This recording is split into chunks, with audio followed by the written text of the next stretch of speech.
The sound of skin striking bone echoed through the courtroom like a gunshot, sharp and unforgettable, and in that single violent second the image of an untouchable female CEO shattered before everyone's eyes as her fist connected with the face of a quiet single father who had already lost almost everything. Gasps rippled across the wooden benches, the judge froze mid-breath, and cameras captured the moment her empire began to crumble, even though no one yet understood how one desperate punch would soon be followed by a simple phone call that would destroy everything she had built. If you believe in kindness, second chances, and stories where truth eventually rises no matter how powerful the lies, take a moment to like this video, share it with someone who needs hope, comment your thoughts, and subscribe to the channel Bright Hearts, because stories like this remind us why humanity still matters. The single father's name was Adam Hale, and he stood in that courtroom wearing a worn gray jacket that still smelled faintly of factory oil and late-night bus rides. His shoulders were slightly hunched, not from weakness, but from years of carrying responsibility alone after his wife's sudden death left him with a young daughter and a mountain of unpaid bills. Adam had never imagined his life would lead him to a courtroom battle against one of the most powerful women in the country, yet there he was, trembling not with fear but with exhaustion, facing a system that seemed designed to grind people like him into dust. He had worked for the CEO's company once, a massive logistics empire known for its ruthless efficiency and spotless public image, until an accident on the warehouse floor changed everything and left him injured, unemployed, and slowly drowning in medical debt.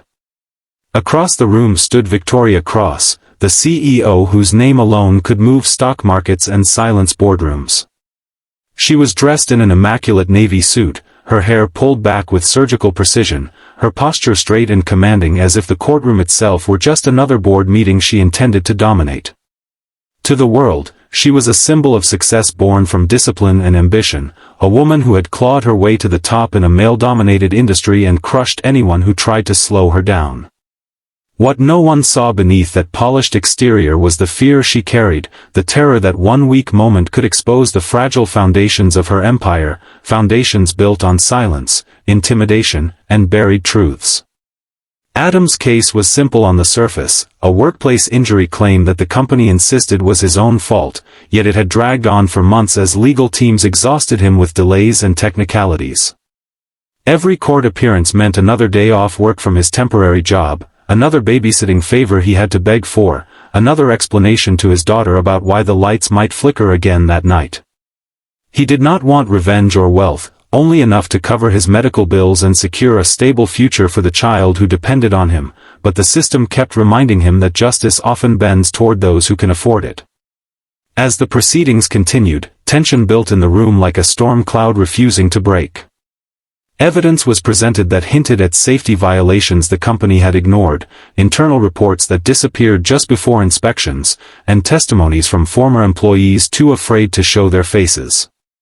Victoria's jaw tightened with each new detail, her carefully constructed calm beginning to crack as she realized this insignificant-looking man was not backing down.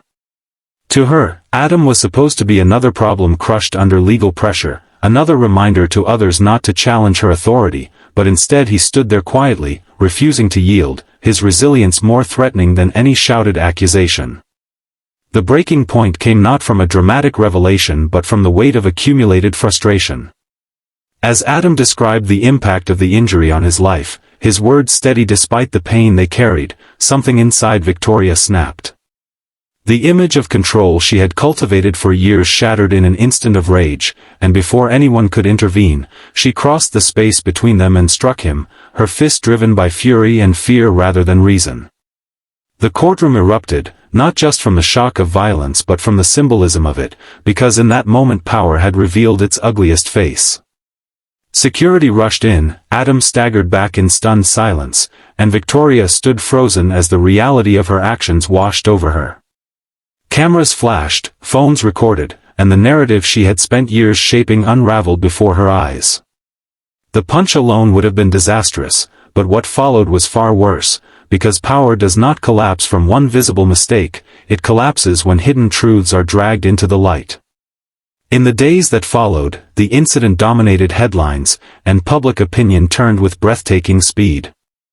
Investors grew nervous, board members demanded explanations, and social media transformed Adam from an anonymous plaintiff into a symbol of every worker crushed by corporate greed.